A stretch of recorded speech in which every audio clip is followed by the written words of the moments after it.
लड़की की मां कह रही मेरी बेटी को जीने का हक नहीं। अब सवाल यह उठता है कि मुस्कान जैसी लड़कियों को आखिर चाहिए क्या। उसको लव मैरिज करना था तो लव मैरिज कर लिया। पति बहुत कमाने वाला चाहिए था, वह भी मिल गया। सौरभ मर्चेंट नेवी में था, उसके बाद वह अमेरिका चला गया। लेकिन लड़की अमेरिका नहीं गई। उसने कहा मुझे तुम्हारे परिवार के साथ नहीं रहना। सौरभ उसे इतना प्यार करता था कि उसने अलग कमरा ले लिया, वहाँ पर वह रह रही थी। फिर मुलाकात होती है मुस्कान की साहिल से, जिसे वह नशे में इतना ढकेल देता है कि वह अपने प्लानिंग करने लगती है कि सौरभ को दूर कैसे किया जाए। फिर दोनों मिलकर उसकी हत्या करते हैं। उसे एक सीमेंट में, अगर आम भाषा में कहे तो, पाट देते हैं।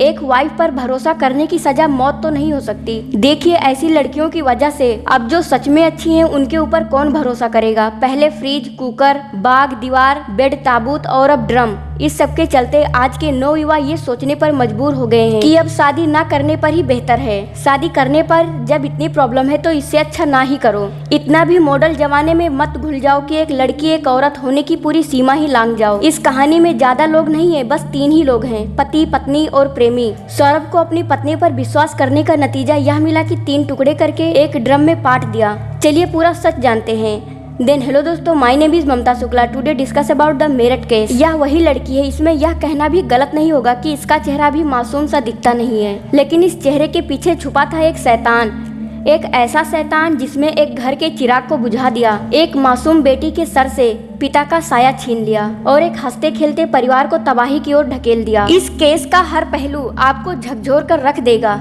यह सिर्फ एक मौत की कहानी नहीं है, बल्कि महीने से रची गई सोची समझी साजिश थी। शायद आप में से बहुत से लोग इस केस के बारे में थोड़ी बहुत तो जानकारी रखते ही होंगे, जो कि Instagram reels, YouTube shorts, social media पर यह बहुत ही ज्यादा वायरल होता हुआ नजर आ रहा है। लेकिन यह यूं ही वायरल नहीं हुआ। इसकी एक वजह थी, एक ऐसा राज जिसने इसे सुर्खियों में तब्दील कर दिया। इस केस के वह सारे गहरे राज जो शायद अभी तक आपको आधे अधूरे ही मालूम होंगे। इस केस के टाइमलाइन, साजिश की पूरी प्लानिंग और आखिरकार उसे बेनकाब कर दिया। तो सौरभ राजपूत यूपी के मेरठ से बिलोंग करता था। उनका परिवार एक स्टेबल मिडिल क्लास फैमिली थी जो मेरठ के ब्रह्मपुरी एरिया में रहता था। यहाँ एक बात और सामने आई कि सौरभ को सोशल मीडिया का जबरदस्त शौक था। अब 2015 की बात है। एक शादी समारोह के दौरान सौरभ और मुस्कान की पहली मुलाकात हुई। उस वक्त सौरभ अपने ग्रेजुएशन के लास्ट ईयर में था और मुस्कान भी कॉलेज कंप्लीट कर ही चुकी थी। दोनों के कुछ फ्रेंड्स थे जिनकी वजह से उन दोनों के बीच बातचीत शुरू हुई। पहली मुलाकात के बाद ही दोनों के बीच एक कनेक्शन बन गया। फिर वह बातचीत व्हाट्सएप और स्नैपचैट तक पहुंच गई। चैटिंग धीरे धीरे इमोशन बॉन्डिंग में बदलती चली गई और फिर कुछ महीनों में सौरभ का सपना पूरा हुआ और उसका सिलेक्शन मर्चेंट नेवी में हो गया। यह उसके लिए 2015 का सबसे बड़ा मोमेंट था। घर में जश्न का माहौल था क्योंकि अब वह एक बड़े पैकेज पर सिलेक्ट हो गया था। 2016 की शुरुआत में सौरभ को पहली बार अपनी ड्यूटी के लिए लंदन जाना पड़ा। अब मुस्कान और सौरभ की बातचीत वीडियो कॉल, व्हाट्सएप चैट और इंस्टाग्राम तक ही लिमिटेड हो गई थी। ऐसे करते करते 2016 के एंड तक दोनों ने शादी करने का फैसला कर लिया। सौरभ का करियर सेट था और मुस्कान को लगने लगा था कि यही वह लाइफस्टाइल उसने हमेशा से सोचा था। लेकिन प्रॉब्लम यहाँ पर यह थी कि फैमिली सपोर्ट नहीं कर रही थी। जब 2016 में सौरभ ने अपने पेरेंट्स से मुस्कान के बारे में बात की तो उन्होंने इस रिश्ते से क्लियर मना कर दिया। उन्हें लगता था कि मुस्कान उनके बेटे के लिए सही लाइफ पार्टनर नहीं होगी क्योंकि उसकी लाइफस्टाइल और माइंडसेट सौरभ से काफी अलग था। वही मुस्कान के पेरेंट्स को भी यह रिश्ता पूरी तरह से एक्सेप्टेबल नहीं लग रहा था। उनके मुताबिक मर्चेंट नेवी जॉब रिस्की होती है और उनकी बेटी को एक ऐसा लाइफ पार्टनर चाहिए था जो कि हमेशा उसके साथ रहे। फिर महीनों तक बातें चलती रही लेकिन कोई भी सॉल्यूशन नहीं निकला। फैमिली सपोर्ट नहीं कर रही थी। लेकिन सौरभ और मुस्कान ने अब ठान लिया था कि वह अब भागकर शादी कर लेंगे और उन्होंने वही किया। 25 दिसंबर 2016 को दोनों ने हरिद्वार के मंदिर में गुपचुप तरीके से शादी कर ली। यानी सौरभ ने इस लड़की के लिए एक तो अपनी नौकरी छोड़ दी और साथ में मुस्कान को पाने के लिए उसे घर से भी बेदखल होना पड़ा। खैर शादी में उनके कुछ कॉलेज फ्रेंड ही शामिल हुए। शादी के बाद दोनों ने कोर्ट मैरिज के लिए अपील किया और 2 महीने बाद वो हस्बैंड वाइफ बन गए। और जब उनके फैमिली मेंबर्स को इस शादी के बारे में इंफॉर्मेशन मिली तो पूरा ही ड्रामेटिक हो गया। सौरभ के पेरेंट्स ने उसे घर से निकलने की धमकी तो पहले ही दे रखी थी और अब उसे प्रॉपर्टी से भी बेदखल कर दिया। और वहीं दूसरी ओर मुस्कान के पेरेंट्स भी बहुत ज्यादा नाराज थे। अब देखा जाए तो दोनों ही घर के दरवाजे फिलहाल बंद थे, इसलिए उन्होंने मेरठ के ब्रह्मपुरी इलाके में एक किराए का घर लिया और सेटल हो गए। लेकिन यह किराया का मकान मुस्कान के घर वालों ने ही अरेंज करके दिया था, जो कि धीरे धीरे मुस्कान की फैमिली का गुस्सा कम हुआ और दोनों को मुस्कान के घर आने जाने की परमिशन मिल गई और सब कुछ स्टेबल होने लगा। लेकिन किसी को अंदाजा नहीं था कि यह रिश्ता जो कि एक लव स्टोरी की तरह शुरू हुआ था अब एक दिन हॉरर स्टोरी में बदल जाएगा। 2018 यह वह साल था जब उनके घर एक लड़की का जन्म हुआ जिसका नाम पीहू रखा। सौरभ पूरी तरह से अपनी जिम्मेदारियों को निभाने में जुट गया, लेकिन उसकी एक बुरी आदत थी, शराब की लत और बेरोजगारी ऊपर से उसे अंदर ही अंदर खाए जा रही थी। अब हालातों की वजह से और हालात खराब हो रहे थे, पैसों की तंगी थी और इसीलिए अब वह पैसे कमाने के लिए एक बार प्रतापगढ़ को चला गया, जहां वह प्लाईवुड का काम करने लगा। सौरभ 2 सालों तक वही काम करता रहा। तब से मुस्कान की रूटीन पूरी तरह से बदल चुकी थी। वह पहले से ज्यादा सोशल मीडिया पर एक्टिव हो गई थी। इसी बीच मुस्कान को कोई पुरानी दोस्त मिली जो मुस्कान को स्कूल टाइम से जानती थी। अब उसे ग्रुप में ऐड कर लिया और वहीं से कहानी में मोड़ आने लगा। अब मुस्कान सोशल गैदरिंग में ज्यादा बिजी रहने लगी और जब भी सौरभ वीडियो कॉल वगैरह करता तो कई बार वह फोन नहीं उठाती या बहाना बनाकर जल्दी कॉल कट कर देती। सौरभ को इस बदलाव का कुछ अंदाजा तो था नहीं, लेकिन उसने कभी ज्यादा शक भी नहीं किया और उसे लगता था कि मुस्कान अकेलेपन की वजह से बिजी रहने लगी है। लेकिन सच्चाई इससे कहीं ज्यादा खतरनाक और भयानक थी, क्योंकि अब तक साहिल शुक्ला की एंट्री हो चुकी थी। मुस्कान और साहिल एक दूसरे को बचपन से जानते थे। उन दोनों ने 8 क्लास तक मेरठ में पब्लिक स्कूल में साथ में पढ़ाई करी और उस समय अच्छे दोस्त रहे थे, लेकिन समय के साथ धीरे धीरे कनेक्शन टूटा चला गया। अब उन ग्रुप में ज्वाइन होने पर दोनों ने हल्की फुल्की बातचीत तो शुरू कर दी थी, यानी उस ग्रुप में पहले से साहिल भी मौजूद था, तो दोनों ने एक दूसरे की डीपी को देखकर पहचान लिया और फिर पर्सनल चैट पर बातें शुरू हो गई। पहले यह मैसेजिंग तक ही सीमित थी, लेकिन कुछ समय बाद वीडियो कॉल होनी शुरू हो गई और फिर धीरे धीरे यह दोस्ती गहरी होती चली गई। 2020 में अब महीनों की ऑनलाइन बातचीत के बाद दोनों ने पहली बार मिलने का प्लान बनाया। पहली मुलाकात तब हुई जब मुस्कान अपनी बेटी को स्कूल छोड़ने जाती थी। फिर उनकी यह मुलाकात मेरठ के एक कैफे तक शिफ्ट हो गई, जहां उन्होंने पुरानी यादों को ताजा किया। लेकिन यह सिर्फ एक दोस्ती नहीं रह गई थी, अब इसमें इमोशन और अट्रैक्शन भी जुड़ चुका था। इसके बाद मुस्कान और साहिल लगातार मिलने लगे। इतना ही नहीं, समय के साथ साथ मुस्कान और साहिल के बीच इतनी नजदीकियां बढ़ने लगी कि अब मुस्कान उसे अपने घर बुलाने लगी और उनके बीच वह रिलेशन पनपने लगा जो नहीं होना चाहिए था। यह सिलसिला काफी समय तक चलता रहा, लेकिन इस पर सौरभ की नजर पड़ गई, यानी उसे इसकी भनक लग गई। तो 2021 की शुरुआत में सौरभ ने अपना जॉब छोड़कर घर वापसी की। उसे एक स्ट्रॉन्ग फीलिंग महसूस हुई घर आने के बाद कि मुस्कान पहले जैसी नहीं रही। हल्के हल्के संकेत तो पहले से ही मिल रहे थे। मुस्कान अब सौरभ के साथ कम टाइम स्पेंड करती थी। उसका फोन हमेशा लॉक रहने लगा। लेट नाइट तक जागना और घंटे तक किसी से चैटिंग करना उसकी यह डेली रूटीन बन चुकी थी। जब सौरभ घर पर होता था तब भी वह किसी न किसी बहाने से बाहर जाने की कोशिश करती। फिर एक दिन जब मुस्कान बाथरूम में थी तब सौरभ ने पहली बार उसका फोन चेक किया, जो कि उस समय लॉक खुला हुआ था। व्हाट्सएप चैट पढ़कर वह शॉक्ड रह गया। मुस्कान और साहिल की बातचीत जरूरत से ज्यादा क्लोज थी।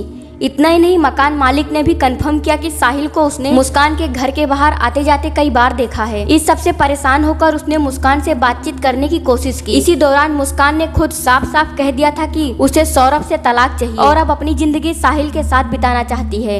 हालांकि सौरभ तलाक देने से इनकार कर दिया और अपने इस रिश्ते को बचाने की पूरी कोशिश की, लेकिन बात बिगड़ती चली गई।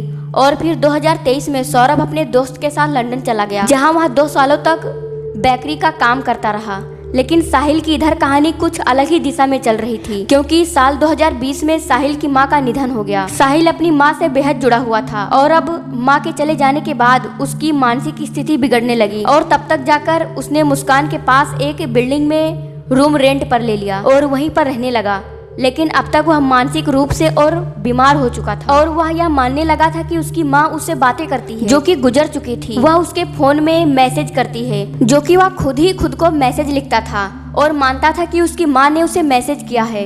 और जब इस बात की भनक मुस्कान को लगी तो यहीं से पूरा गेम चेंज होने लगा और उसके मन में एक आइडिया आया जो कि तमिल फिल्म से इंस्पायर्ड था। यहाँ पर मुस्कान ने साहिल की कमजोरी का बखूबी फायदा उठाने की पूरी कोशिश की और अपने भाई के फोन नंबर से स्नैपचैट पर एक फेक अकाउंट बनाया। अब साहिल जब भी सोशल मीडिया पर यानी स्नैपचैट पर अपनी माँ से बात करने की कोशिश करता तो उसे वहाँ असली जवाब मिलने लगे, लेकिन उसे नहीं पता था कि वह जवाब उसकी गुजर चुकी माँ नहीं दे रही है बल्कि मुस्कान दे रही है। कुछ महीनों तक मुस्कान ने सिर्फ साहिल को इमोशनली कमजोर बनाने का काम किया और माँ बनकर कुछ इस तरह से मैसेज भेजने लगी, तू बहुत अकेला है बेटा, लेकिन भगवान ने तुम्हारे लिए किसी को भेजा है। मुस्कान तुम्हारा बहुत ख्याल रखती है, वह तुम्हारी सच्ची साथी है।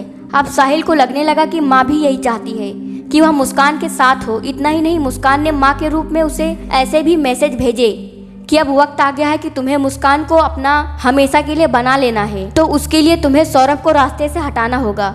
अब साहिल को तो लगने लगा कि उसकी माँ खुद आदेश दे रही है कि सौरभ को हटाओ ताकि मुस्कान हमेशा के लिए उसकी हो सके। अब यह केवल एक अफेयर नहीं रह गया था, बल्कि एक जुनून, एक अंधविश्वास और एक खतरनाक मानसिक खेल बन चुका था। और उसके रूम के हालात यह बयां कर रहे थे कि किस कदर साहिल अंधविश्वास में फंस चुका था। लेकिन अभी इस दौरान उस समय सौरभ लंदन में ही था, लेकिन साहिल एक नशेड़ी था जो कि उसकी संगत में आकर मुस्कान भी भारी मात्रा में नशा करने लगी थी। और इसीलिए मुस्कान को अब यह लगने लगा कि आखिर साहिल उसके साथ नहीं रहेगा तो उसे नशा नहीं मिल पाएगा। पर यह कहानी यही नहीं खत्म होती।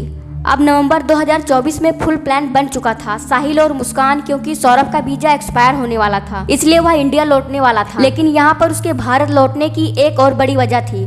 उसकी पत्नी मुस्कान और उसकी बेटी पीहू का 6वां जन्मदिन आने वाला था। और अब सौरभ 26 फरवरी 2025 को लंदन से मेरठ लौटा। वह पूरी तरह से अनजान था कि जिस घर में वह अपनों से मिलने वाला है वहीं उसका आखिरी दिन लिखा जा चुका है। 25 फरवरी को मुस्कान का जन्मदिन था और 28 फरवरी को उसकी बेटी पीहू का जन्मदिन। सौरभ उन्हीं मौके पर अपने परिवार के साथ कुछ वक्त बिताना चाहता था, लेकिन इस बार मुस्कान और साहिल पूरी प्लानिंग के साथ तैयार थे। मुस्कान न केवल तैयार थी बल्कि गजब की चालाकी और साजिश के साथ सब कुछ सेट कर चुकी थी। मुस्कान ने सबसे पहले एक डॉक्टर के पास जाकर अपनी मानसिक परेशानी की बात छेड़ी, जो कि एक सिर्फ कहानी थी। उसने बताया कि उसे रातों में नींद नहीं आती, तनाव रहता है और वह बेचैनी सी महसूस करती है और अक्सर रातों को जागती रहती है। डॉक्टर ने उसे चेकअप किया और चेकअप के बाद कुछ दवाइयाँ लिखी, एंजाइटी और नींद से जुड़ी उसे दवाइयाँ लिख कर दी। डॉक्टर की पर्ची लेकर मुस्कान अब सीधे घर लौटी और गूगल करना शुरू किया।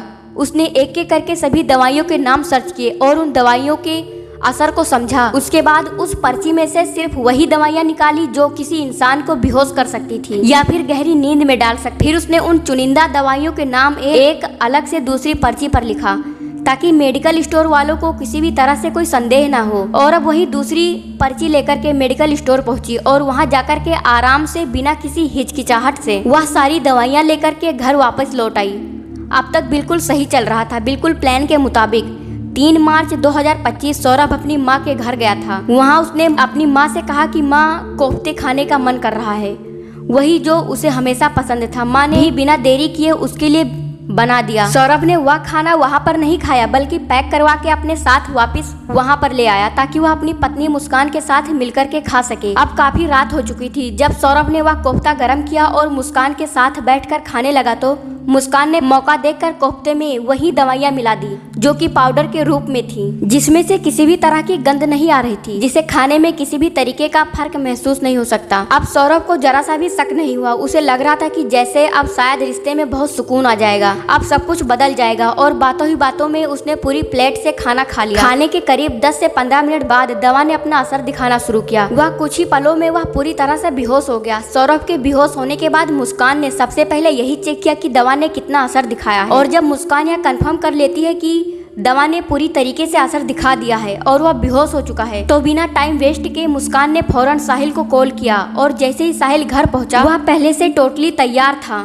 अब इस वारदात के समय किसी भी तरह से आवाज ना हो इसलिए उन्होंने घर के कूलर को ऑन कर दिया और फिर अपने काम में जुट गए। मुस्कान ने साहिल से कहा, चलो अब काम खत्म करते हैं। लेकिन साहिल जो तंत्र मंत्र में अंधविश्वास की गहराइयों में फंसा हुआ था, जो कि मुस्कान ने फंसाया था, उसने फिर साफ कहा कि नहीं, माँ ने कहा है कि दोनों मिलकर करेंगे, यानी कि दोनों को मिलकर के करना है यह, लेकिन तुम्हें पहले करना होगा। इसके लिए उन्होंने पहले से पूरी तैयारी कर रखी थी, जो कि खुद मुस्कान मार्केट जाके वह खरीद कर लाई थी, जो कि चिकन शॉप पर इस्तेमाल किया जाता है। तो हुआ क्या था, तो मुस्कान ने वह चाकू पकड़ा अपने हाथों में और उसके धड़कन पर रखा और ऊपर से साहिल ने मतलब उस चाकू पर मुक्का मारना शुरू किया, जैसे कि किसी हथौड़ी से कील को ठोकना।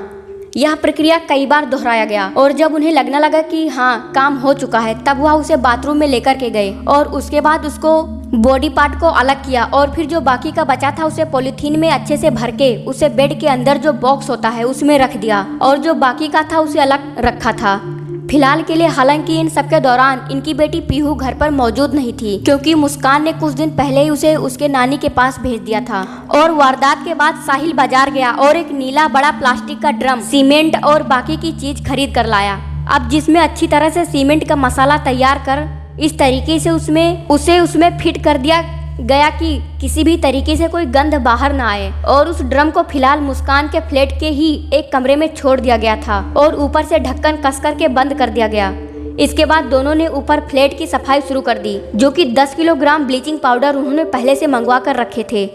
लेकिन अभी यह कहानी यहाँ पर खत्म नहीं होती। 6 मार्च को मुस्कान और साहिल ने एक प्लान किया कि वह घूमने निकल जाएंगे ताकि किसी को कोई भी संदेह ना हो। पीहू पहले से अपनी नानी के साथ थी, इसलिए घर पर कोई और नहीं था। दोनों ने सौरभ का फोन अपने पास रख लिया और फिर मुस्कान ने इस मोबाइल से सौरभ के परिवार को, उसकी बहन को मैसेज करने शुरू कर दिए कि मैं और मुस्कान घूमने जा रहे हैं। पहले शिमला, फिर मनाली, और फिर उसने सौरभ के भाई और बहन को व्हाट्सएप पर बातों से उलझाए रखा ताकि घर वालों को सब ठीक ठाक लगे। इस दौरान वह दोनों घूमते रहे होटल में, यहाँ तक कि मुस्कान ने सौरभ के मोबाइल फोन से उसकी बहन को हैप्पी होली तक का विश की, जैसे कुछ हुआ ही ना हो, सब कुछ नॉर्मल हो रहा था।